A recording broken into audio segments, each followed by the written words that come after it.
മനുഷ്യരെ സംരക്ഷിക്കാൻ മറന്നു പോകുന്ന ഭരണാധികാരികളോട് ഞങ്ങൾക്ക് പറയുവാനുള്ളത്, നിങ്ങളുടെ വനം വന്യജീവി വകുപ്പ് അത് മൃഗവകുപ്പായി അധപ്പതിച്ചിരിക്കുകയാണ്. ഞങ്ങൾ അതിനൊന്നും വകവെച്ചു കൊടുക്കുകയില്ല എന്ന് ചങ്കൂറ്റത്തോടെ നട്ടലോടെ പറയുവാൻ ഞങ്ങൾ ആഗ്രഹിക്കുകയാണ്. വനം വന്യജീവി മന്ത്രിയെ കുറ്റം പറഞ്ഞ് ഞാൻ മടുത്തു. അദ്ദേഹത്തിനൊരു നാണമില്ല, അതുകൊണ്ട് അദ്ദേഹത്തെ ഞാൻ വെറുതെ വിടുകയാണ്. ആരും ഞങ്ങളെ ഈ മണ്ണിൽ നിന്ന് ഏത് തരത്തിലും ഇറക്കി വിടാൻ പരിശ്രമിച്ചാൽ രാഷ്ട്രീയക്കാരെന്നല്ല ഏത് സംഘടനക്കാരാണ് ഞങ്ങൾ അതിനെ എതിർക്കും. രാപ്പകൽ സമരം യുവജനങ്ങളെ കൊണ്ട് നടത്തിച്ചത് എന്തിനാണ് എന്ന് ഞാൻ വിശദീകരിക്കേണ്ട കാര്യമില്ല. കഴിഞ്ഞ കുറച്ച് കാലങ്ങളായി കേരളത്തിലെ വനമേഖലയോട് ചേർന്ന് കിടക്കുന്ന ഗ്രാമങ്ങളിലെ ജനങ്ങള് ഭീതിയിലാണ് എന്ന് ഞാൻ പറഞ്ഞാൽ അതിന് യാതൊരു തർക്കവും ഉണ്ടാവുകയില്ല. നമ്മുടെ കുഞ്ഞുങ്ങളെ നമുക്ക് സ്കൂളിൽ ധൈര്യപൂർവ്വം പറഞ്ഞയക്കാൻ സാധിക്കാത്ത സ്ഥിതിവിശേഷം ഈ നാട്ടിലുണ്ട്. സന്ധ്യാസമയമായി കഴിഞ്ഞാൽ വീടിന് പുറത്തിറങ്ങി ധൈര്യത്തോടെ നിൽക്കുവാൻ നമുക്ക് സാധിക്കാത്തൊരു സ്ഥിതിവിശേഷം ഇന്ന് കേരളത്തിന്റെ ഗ്രാമങ്ങളിലുണ്ട് എന്ന് നമുക്കറിയാം. ഇക്കഴിഞ്ഞ ക്രിസ്മസ് കാലത്ത് ഞാനൊരു പള്ളിയില് ശുശ്രൂഷയ്ക്കായി പോയി. അത് മറ്റൊരിടത്തുമല്ല, നമ്മുടെ ആലക്കോട് പ്രദേശത്തുള്ള ചീക്കാട് പള്ളിയിലാണ്. അവിടെ ചെന്നപ്പോഴ് അവിടെയുള്ള ആളുകൾ എന്നോട് പറഞ്ഞു, അച്ഛാ, രാത്രിയിൽ പുറത്തിറങ്ങി നടക്കുവാൻ ഞങ്ങൾക്ക് ഭയമാണ്. പക്ഷേ ഞങ്ങൾ ആരോടും ഇത് പറയുന്നില്ല. ഞങ്ങളുടെ നാട്ടിൽ ഇടയ്ക്കിടയ്ക്ക് ആന ഇറങ്ങുന്നുണ്ട്, അത് ഞങ്ങൾ പുറത്ത് പറയുന്നില്ല എന്ന് പറഞ്ഞു. ഞാൻ ചോദിച്ചു അതെന്താണ്? അപ്പോൾ അവര് പറയുകയാണ്, ആന ഇറങ്ങുന്ന ഒരു നാടാണിതെന്നറിഞ്ഞാല് ഈ നാട്ടിലേക്ക് ആളുകള് പെൺമക്കളെ കല്യാണം കഴിപ്പിച്ച് അയക്കുവാൻ സന്നദ്ധരാവുകയില്ല. ഈ നാട്ടിലുള്ള ആളുകളെ ബന്ധപ്പെടുവാൻ മറ്റുള്ളവർ തയ്യാറാവുകയില്ല. പ്രിയപ്പെട്ടവരെ, നമ്മുടെ സാമൂഹിക സ്ഥിതിയിൽ തന്നെ വലിയ വ്യതിയാനം ഈ കേരളത്തിൽ നടന്നുകൊണ്ടിരിക്കുകയാണ്. ആന ഇറങ്ങി അനേകം മനുഷ്യരുടെ ജീവൻ നഷ്ടപ്പെടുത്തി. ആനക്കലിയില് എപ്പോഴാണ് എന്റെയും നിങ്ങളുടെയും ജീവനം നഷ്ടപ്പെടുന്നത് എന്ന് നമുക്ക് പോലും അറിഞ്ഞുകൂടാത്ത അവസ്ഥ സംജാതമായിരിക്കുകയാണ്. കഴിഞ്ഞ കുറച്ച് കാലങ്ങൾക്ക് മുമ്പ് ഈ എടൂരിനടുത്തുള്ള ഒരു സ്ഥലത്തെ ആദിവാസികളുടെ ഊരിൽ ഞാൻ സന്ദർശിക്കുകയുണ്ടായി. അവരെ കാട്ടുപന്നി ആക്രമിച്ചിട്ടാണത്. 2 ആദിവാസി സഹോദരങ്ങളെ കാട്ടുപന്നി ആക്രമിച്ച് അതിലൊരാളുടെ സ്ഥിതി വളരെ ഗുരുതരമായിരുന്നു. ഈ ഉരുപ്പംകുട്ടി പ്രദേശത്തുള്ള ആളാണ്. അദ്ദേഹത്തെ കണ്ണൂരുള്ള കണ്ണൂർ ആശുപത്രിയിൽ കൊണ്ടുപോയി അഡ്മിറ്റ് ചെയ്തു. ആരും തിരിഞ്ഞു നോക്കുവാനില്ലായിരുന്നു.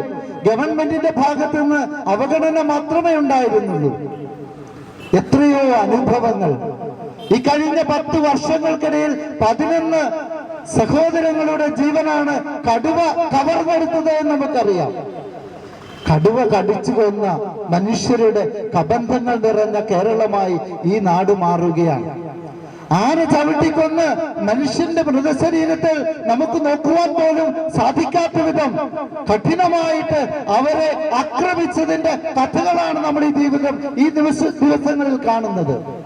ഈ കഴിഞ്ഞ ദിവസം ആനക്കലിയിൽ ജീവനൊടുക്കേണ്ടി വന്ന, ആനക്കലിയിൽ ജീവൻ നഷ്ടപ്പെട്ട, ജീവൻ വെളിഞ്ഞ ആദിവാസികളുടെ ചിത്രം നിങ്ങൾ കണ്ടോ? ആ മൃതശരീരങ്ങൾ മൂടിയിടുവാനേ സാധിക്കുകയുണ്ടായിരുന്നുള്ളൂ. കഴിഞ്ഞ ഏതോ ഒരു ദിവസം ഒരു ഇസ്മായിലിന്റെ ഭാര്യ സോഫിയ, അവരെ വന്യജീവി ആക്രമിച്ചു. അതിനു മുമ്പ് ഒരു വാച്ചറിന്റെ ജീവിതത്തിലും ഇതേ അപകടമുണ്ടായി. പ്രിയപ്പെട്ടവരെ, ആരുടെ ജീവിതത്തിലും ഇപ്പോൾ ഇതൊരു സാധാരണ സംഭവമായി മാറിയിരിക്കുകയാണ്. കുറച്ച് നാളുകൾക്ക് മുമ്പ് മലയോര ജനതയുടെ, കുടിയേറ്റ ജനതയുടെ മാത്രം പ്രശ്നമായി ചിലരൊക്കെ ഇതിനെ പുറത്തു കാണിച്ചുവെങ്കിൽ ഇന്ന് എല്ലാവർക്കും ഇത് ബാധകമാണ് എന്ന് സമ്മതിക്കാതെ വയ്യ. കഴിഞ്ഞ ഒരു ദിവസം മാതൃഭൂമി ചാനലില് ഈ വന്യജീവി ആക്രമണത്തിന്റെ വിഷയത്തെ കുറിച്ച് ചർച്ചയ്ക്ക് അവരെന്നെ വിളിച്ചു. ബഹുമാനപ്പെട്ട അഭിലാഷ് സാറായിരുന്നു ചർച്ച നയിച്ചത്. അപ്പോൾ ആ ചർച്ചയിൽ ഉണ്ടായിരുന്ന ഒരു കപട എന്ന് ഞാൻ പറയുന്നില്ല, ഒരു മൃഗസ്നേഹി, ഒരു പ്രകൃതി സ്നേഹി പറയുകയാണ്, എന്തുകൊണ്ടാണ് ഇങ്ങനെ ഈ മൃഗങ്ങള് ഇവിടെ ഇറങ്ങി മനുഷ്യരുടെ ജീവൻ അപഹരിക്കുന്നത് എന്നതിന് അദ്ദേഹം വളരെ വിചിത്രമായ ഒരു കാരണം കണ്ടെത്തി അവതരിപ്പിക്കുന്നത് കേട്ടപ്പോൾ എനിക്ക് പുച്ഛം തോന്നി, അതിലേറെ ദുഃഖവും. അദ്ദേഹം പറയുകയാണ്, ഇവിടെ ആനത്താരകളുണ്ട്. അതിലെ ആനകള് സഞ്ചരിക്കുന്ന ഈ ആനത്താരകള് ജനങ്ങൾ കയ്യേറിയത് കൊണ്ടാണ്, ഇവിടുത്തെ കുടിയേറ്റ ജനങ്ങള് കയ്യേറി എന്നാണ് അദ്ദേഹം വിവക്ഷിക്കുന്നത്. ഈ ആനത്താരകളിൽ നിങ്ങൾ റോഡ് പണിതു, നിങ്ങൾ പാലങ്ങൾ പണിതു, നിങ്ങൾ കെട്ടിടങ്ങൾ പണിതു, അതുകൊണ്ടാണ് ഈ ആനകളുടെ വഴികൾ തടസ്സപ്പെടുത്തിയത് കൊണ്ടാണ് ഇങ്ങോട്ട് ഇറങ്ങുന്നത് എന്ന് പറഞ്ഞു. അദ്ദേഹത്തിന്റെ പേര് ഒരു ഗുരുവായൂരപ്പൻ എന്നായിരുന്നു. പേര് പറഞ്ഞാൽ തെറ്റൊന്നുമില്ല, കാരണം ഇത് പരസ്യമായിട്ട് അദ്ദേഹം പറഞ്ഞ കാര്യമാണ്.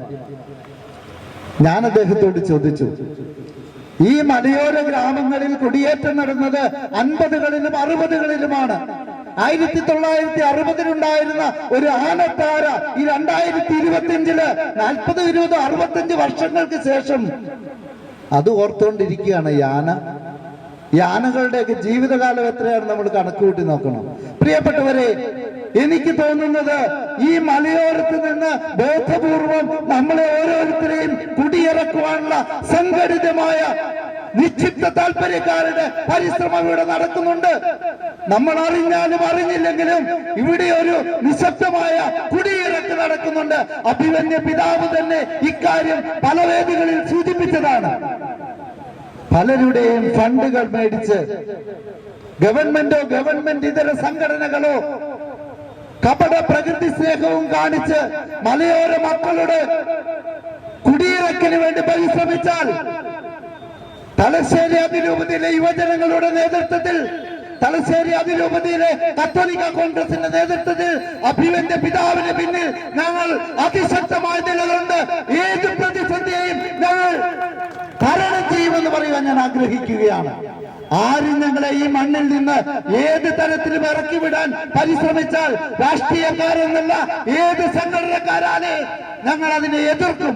പ്രിയപ്പെട്ടവരെ, ചില സംഘടനകളൊക്കെ ഇപ്പോൾ ഇറങ്ങി പുറപ്പെട്ട് കത്തോലിക്കരെയും അഭ്യുന്ന പിതാക്കന്മാരെയും ബഹുമാനപ്പെട്ട വൈദികരെയും സമുദായ നേതാക്കന്മാരെയും അപഹസിക്കുന്നത് ഞങ്ങളുടെ ശ്രദ്ധയിൽപ്പെട്ടിട്ടുണ്ട്.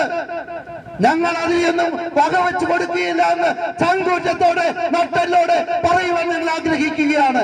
ജനിച്ചു വീണ ഈ മലയോര മണ്ണിൽ ഞങ്ങൾ അന്ത്യനിമിഷം വരെ ജീവിക്കും.